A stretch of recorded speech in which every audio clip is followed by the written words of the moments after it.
ভাই কারো পানি লাগবে? পানি। শেষ নিঃশ্বাস ত্যাগের 15 মিনিট আগেও ঠিক এভাবেই পানি বিতরণ করছিলেন মীর মুগ্ধ, যার চলে যাওয়াতে শোকের ছায়া এখন গোটা দেশে। সোশ্যাল মিডিয়াতেও তাকে ঘিরে আলোচনা। তার জন্য নেটিজেনদের হাহাকার। গত 18 জুলাই প্রাণ হারানো মুগ্ধকে নিয়ে মুগ্ধতার যেন শেষ নেই, যেমন শেষ নেই আফসোসেরও। ছিলেন দারুণ মেধাবী এক ছাত্র, সাথে টপ লেভেলের ফ্রিল্যান্সার। এখনো অনেক অর্ডার পেন্ডিং তার ফ্রিল্যান্সিং অ্যাকাউন্টে। অর্ডার আছে কিন্তু মানুষটার নেই। যমজ 2 সন্তানের একজনকে হারালো তার বাবা মা। এই হাহাকার শুধু তার পরিবারের নয়, এই হাহাকার পুরো বাংলাদেশের। ভালো খেলোয়াড়, গায়ক, সংগঠক হিসেবে গত 4 বছর ধরে মুগ্ধতা ছড়িয়েছেন খুলনা বিশ্ববিদ্যালয়ের ক্যাম্পাসে। গণিতে স্নাতক শেষ করে গত মার্চে ঢাকায় আসেন।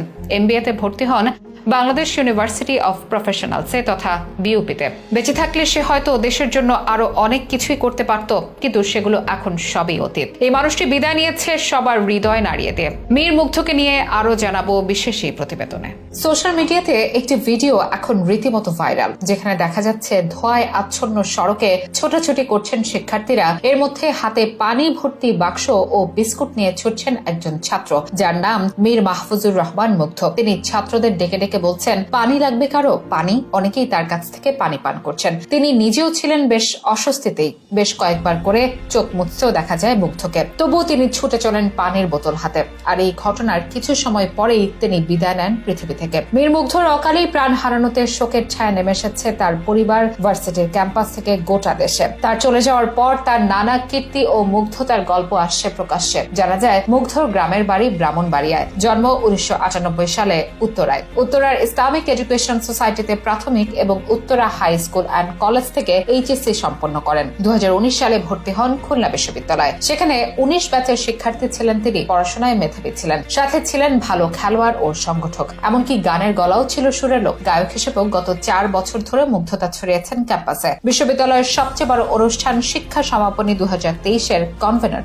ছিলেন স্কাউট গ্রুপের ইউনিট লিডার। শ্রেষ্ঠ সংগঠক হিসেবে বাংলাদেশ স্কাউটস থেকে ন্যাশনাল সার্ভিস অ্যাওয়ার্ড পেয়েছিলেন। গণিতে স্নাতক শেষ করে গত মার্চেই ঢাকায় আসেন। এমবিএতে ভর্তি হন বাংলাদেশ ইউনিভার্সিটি অফ প্রফেশনালস তথা বিউপিতে। এসবের পাশাপাশি ফ্রিল্যান্সার হিসেবে তিনি ছিলেন সফল একজন ব্যক্তি। অনেক কাজ করেছেন অনলাইনে, মুগ্ধ করেছেন বিদেশি বায়ারদের, হয়েছেন লেভেল 2 ফ্রিল্যান্সার।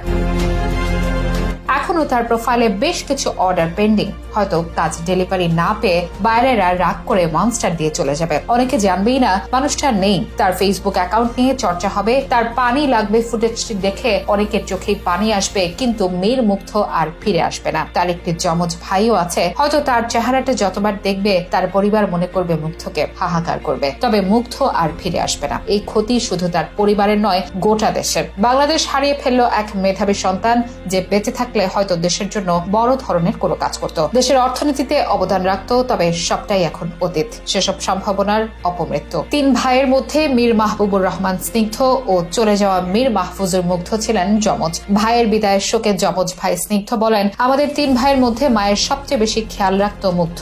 সব সময় মাকে দেখে শুনে রাখত। ফ্রিল্যান্সিং করে নিজের খরচ চালাতো। মা এখনো কাঁদছেন, বাবা চুপচাপ হয়ে গেছেন। শুধু তারা 2 ভাই বা তাদের বাবা মা নয়, গোটা বাংলাদেশে যেন চুপ হয়ে আছে মুগ্ধর বিদায়।